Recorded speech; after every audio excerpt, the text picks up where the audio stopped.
Leilu Nishmat, my grandfather, that today is your tithe.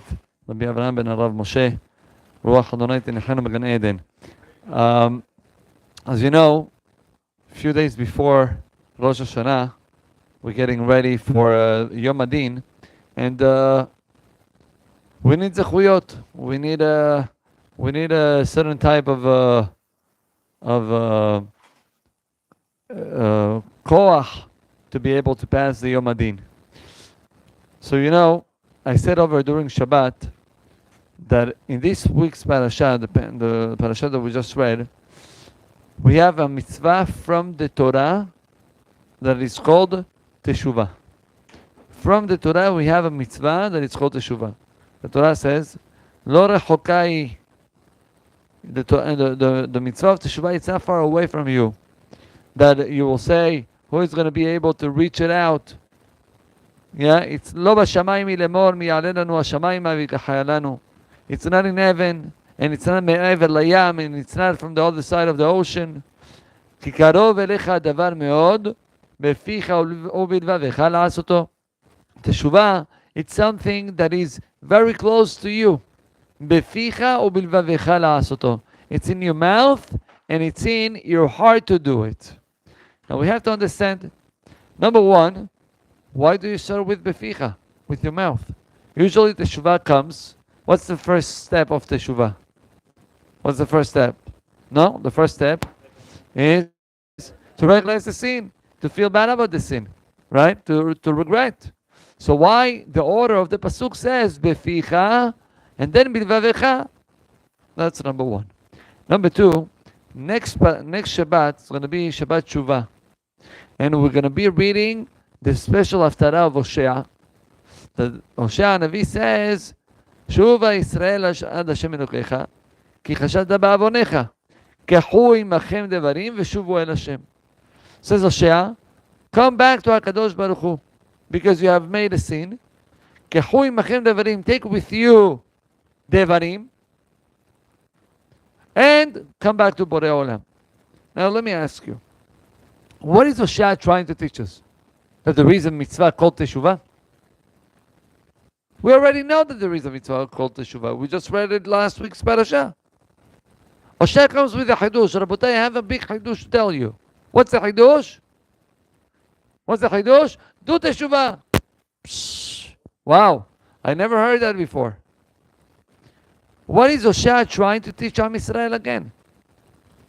My dear friends, the key is the following idea. If you realize, also in our parasha, and also Hosea, there is one word that actually is being reinforced. What is it? He says, Kehu imachem devarim v'shuvu el Hashem. Take with you Devarim. What's Devarim? Devarim could be things, and Devarim could be words. Kehu imachem Devarim. Says the Mefarshim, you know, the Yetzer Hara comes up to us, and sometimes we not even feel the days. We're not in the mood. We come to Rosh Hashanah, we come to Yom Kippur, and we remember previous Yom Kippur, previous Rosh Hashanah. Oh, I wish that I was at that level today. I don't understand why I'm not waking up, why my heart is, cold and hard. Says the Torah, כי קרוב אליך הדבר מאוד, בפיך ולבבך לעשותו. You should know that if you want to wake up your heart, start with words. Start by saying, start by praying to HaKadosh Baruch Hu. I'll tell you, there was a certain boy that came up to one of the great rabbis. His name was Rav Shlomo Wolbe. Rav Shlomo Wolbe was one of the Gdolei HaMashgichim in our generation. He passed away a couple of years ago. And he came up to the rabbi. He tells him, Rabbi, you know how it used to be my tefillot on Rosh Hashanah Kippur. I used to cry, and I used to get so emotional. Today, I'm a rock. I don't feel anything. Not only I don't feel anything, every year it's becoming heavier.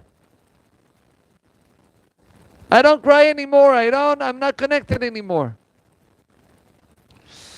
The rabbi told him, listen to me, but I want you to listen carefully. This coming up Rosh Hashanah Yom Kippur, I don't want you to cry whatsoever. Don't even try. I only want you to open up the Machzor and to understand the words that you're reading. That's it. Don't cry. Don't get emotional. Nothing.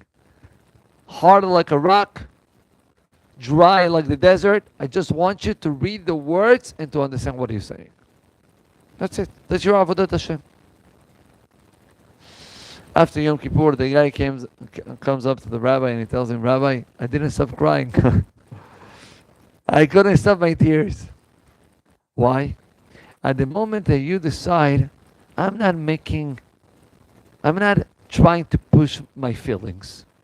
What I'm doing is try to concentrate in the words that you're going to be saying. Just say it. Just connect yourself simple. Sometimes we have these type of feelings and I have to feel like that, and I have to be, shaking and moving. You don't have to be shaking and not moving and not nothing. Be simple. Simple with the Kadosh Baruch Hu, word by word. And if it's also hard for you, pray to Borei Olam in your language. Say, Hashem, I'm passing through this and I'm passing through that, and I have these feelings and that feeling. You created me.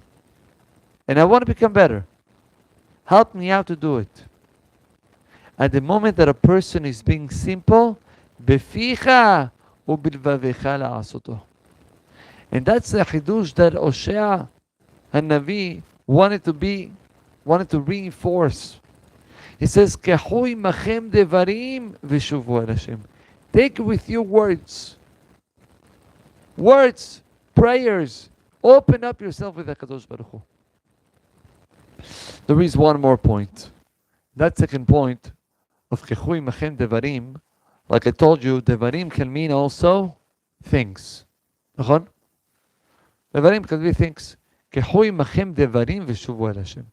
A lot of people think, to show a real change in my life, I have to be completely in a different point. I used to be like that, and now I have to be like this. And if you don't reach to the goal that you put into your head, okay, so you're not successful. It says, Hosea, Kechu imachem devarim v'shuvu el Hashem. Take upon yourself things, small things, tiny actions that from now on you will try to reinforce. I want to tell you something. And again, those are things that sometimes you think about them.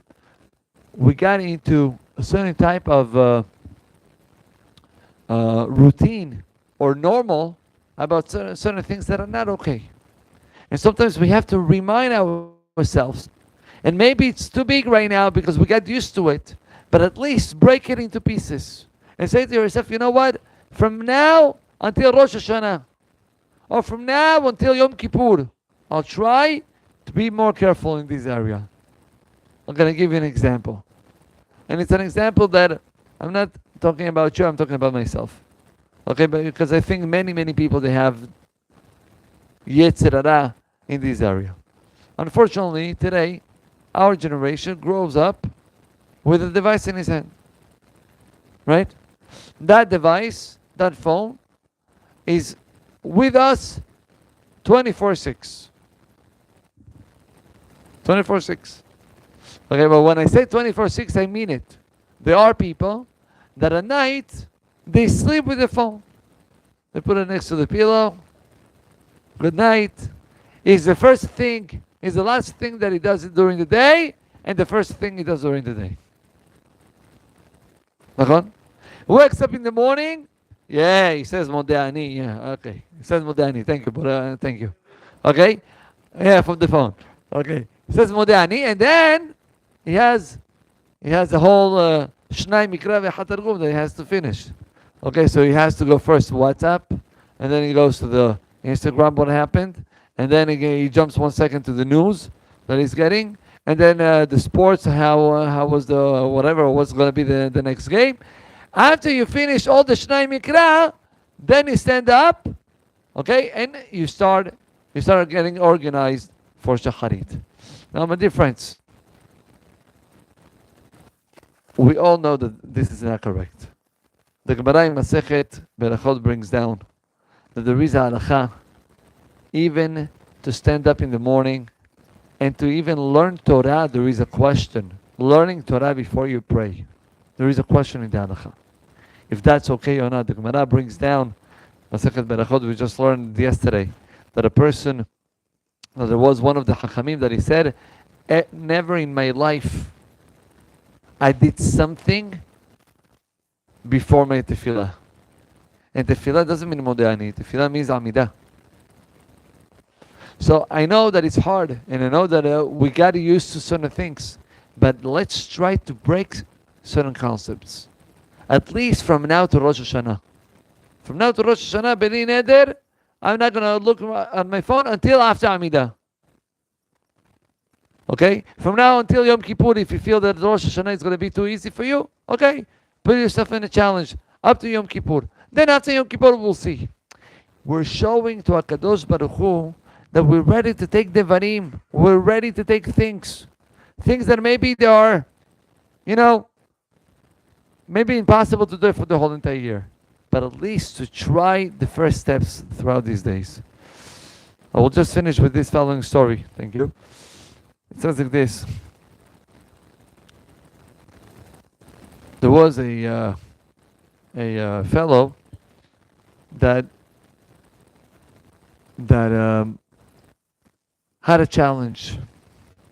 The challenge that he had was that every morning when he was I'm sorry, not every morning, every time that somebody was bothering him, saying something, he was getting angry very quickly. It was for him like, that's my nature. This is me. In Hebrew, it's called Ptil Katzar. Okay, he has a short fuse. Okay, you said one word, and the guy is already in fire. Okay, now that was a challenge. Throughout the years, the guy said to himself, I have nothing what to do. Let's say I have tried this and talk softly and so said this. He said, one day, he decided, he heard in a certain shiur, that do one tiny action, at least show to HaKadosh Baruch Hu that you want. So he started to think, which action I can do? Not to get angry. He said, you know what? From now on, when I feel anger, before I scream or before I jump and before I mess up the whole thing, I change my watch to one hand to another 3 times.